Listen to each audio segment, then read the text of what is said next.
What we call post-harvest losses are all those losses when food disappears from the food system after it's being harvested by a producer. We haven't paid enough attention to what happens to the food that's being produced. So we need to look at the continuum.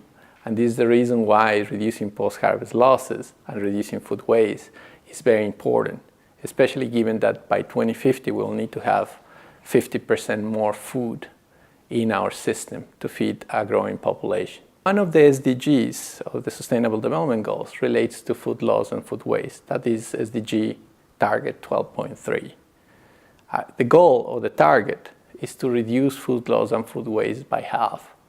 By 2030, we are 12 years from the target and we haven't made enough progress so far.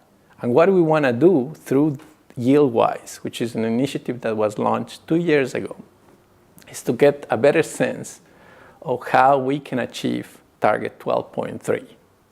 Now, our collaboration with FAO is very important because what we want to do is not only look at the technical interventions, but also how do you build capacity or strengthen capacity within the existing systems that we have in place.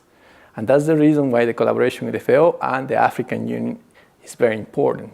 There are very practical solutions that you can take, like hermetic bags for grains, where you preserve the grain for a longer period of time and you can store it. It doesn't lose nutritional value and is kept in a good enough quality. You can use crates to transport fresh produce, and it doesn't get damaged. But this requires a more systemic approach. It's not only about that one technology.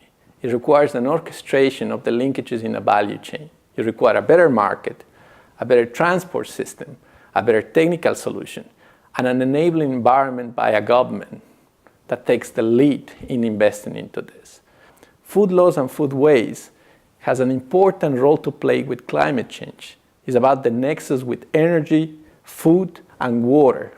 And that's going to be more and more important as we transition diets from caloric intake to nutrition and protein intake.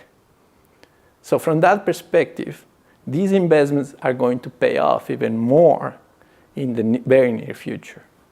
As part of your mandate, it's also up to FAO to provide that technical support to countries that require assistance in this particular area. So for us, this collaboration helps us bring that expertise that FAO has in-house and deploy that expertise in support of African governments and the African Union.